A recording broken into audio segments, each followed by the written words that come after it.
Halo pemirsa, selamat berjumpa kembali dengan saya Argo Pratomonugo lagi.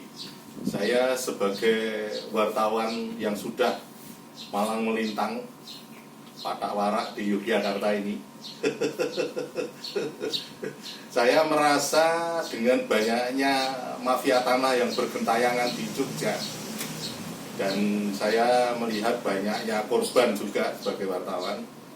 Itu saya juga merasakan kekurangannya ahli hukum agraria, terutama dari kalangan kampus, karena ahli hukum agraria ini menurut saya merasa terasa sangat langka sekali, terutama ketika sekarang ini muncul persoalan-persoalan tanah yang akhirnya ujung-ujungnya yang jadi korban adalah rakyat.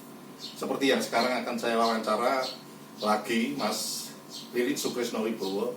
Beliau ini adalah ahli waris Bioskop Hendra yang sekarang Anda saksikan sendiri. Bioskop Hendra sudah menjadi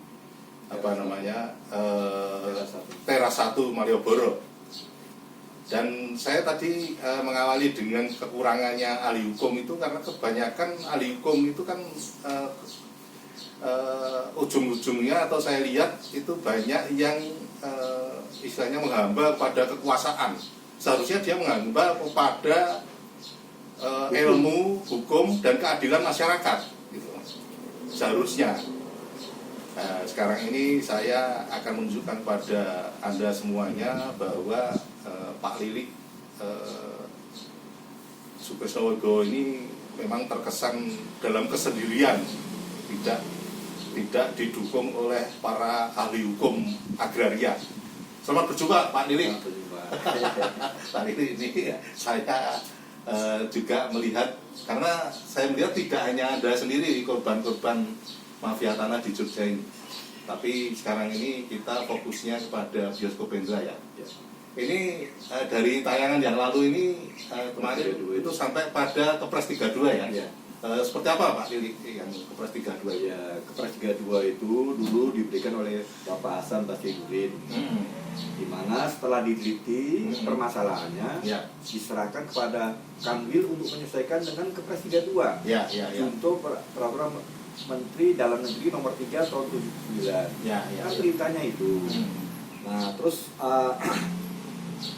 tapi di sini begitupun dari dari gubernur itu alinea ke-7 dia menyatakan suruh menyesuaikan dengan Kepres 32. Dari menteri juga begitu, gubernur begitu, tapi di sini Herman Abdurrahman dan Bambang Wisnu tidak menggunakan itu. Selaku Abdurrahman waktu itu sebagai narasumber, betul. Dan juga akhirnya jadi kuasa hukumnya juga ya. Betul. Nah, di sini Herman itu menggunakan PRK 5. Dasar PRK 5 sudah saya jelaskan yang kemarin. Itu tidak bisa lah dikenakan PRK 5. Nah, tapi di sini kenapa Herman berbuat begitu? Harusnya kan Herman setelah di lapangan dia tahu keadaan yang sebenarnya, harusnya melapor kepada gubernur, Pak ini begini kan begitu. Seharusnya apa yang terjadi di lapangan dilaporkan apa adanya. Bahkan dia dapat 2010 dapat surat dari Menteri Agraria bahwa data di BPN pusat tetap Kepres 32 data di sana. 2010 tuh Pak, tapi mereka bayar. Karena dia udah terlanjur bayar, untuk menutupi kesalahannya itu tetap memaksa dia Pak. Contohnya begini, pembayaran itu. Pembayaran itu melalui notaris ya itu. Notaris Nukman ya. Nukman Muhammad ya. Di situ dibayarkan seperti Bioskop Hendra. PBB dari kelurahan itu. Luasnya 2028 meter. Tapi dibuat pelepasan haknya itu, taliase-nya itu 2.900. Berarti ada markup ya tuh. Markup jadi 872 meter di markupnya. Hampir 1.000 meter ya. Ada apa itu? Dengan adanya itu kami melapor ke DPR. Melapor, kami protes. Akhirnya oleh DPR semua dipanggil lah itu mereka. Jadi siapa yang udah dipanggil, semua dipanggil. Disi kan gitu Pak. Saya juga melapor ke KPK. Dengan ada laporan tersebut, justru dia tidak, malah semakin mereka gencar menyerang bahwa dengan dalih bermacam-macam supaya kita tuh nggak ada hanya di situ, gitu lah. Oh, saya semakin sistematik, ya, betul. Jangan saya numpang gitu, ya. Wah itu punya orang Belanda yang udah nggak ada segala macam.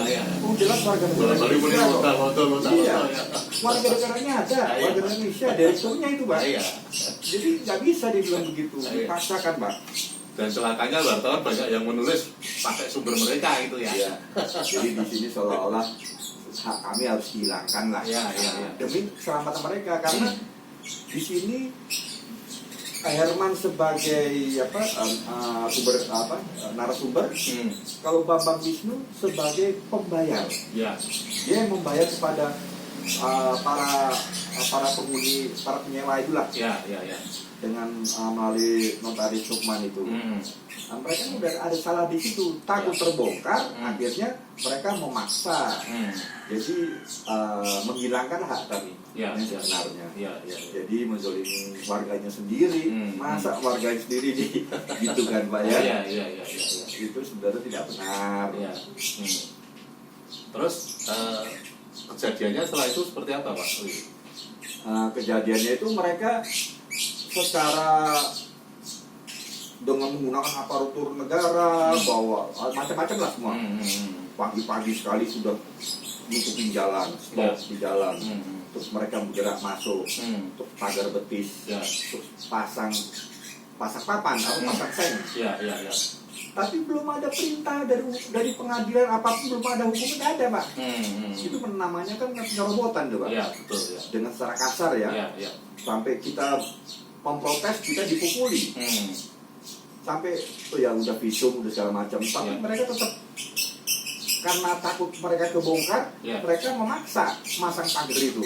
Artinya dengan kekuasaan ya, betul, tanpa putusan pengadilan itu ya. Betul. Jadi akhirnya dengan tertulisnya itu dia mengeklaim, lah itu saya kuasai kan. Itu dia buat laporan, sudah saya kuasakan, dia mengajukan permohonan, kan begitu tujuan dia. Apa itu benar? Apa boleh sekarang kita kayak hukum limba namanya ini? Oke, terakhir Pak Lili, di season ini harapan Anda seperti apa ini nanti? Ya, katakanlah benar memang benar, katakan salah memang salah. Artinya sesuai dengan hukum yang berlaku. Betul, Artinya kan mengacu kepada kebenaran, kejujuran dan keadilan masyarakat itu ya. Betul, kita mengharapkan keadilan ya Pak. Oke. Nah pemirsa, terima kasih Pak Lili. Akhirnya saya Argo Pratomo Nugroho, terima kasih atas perhatian Anda. Sampai jumpa. Terima kasih.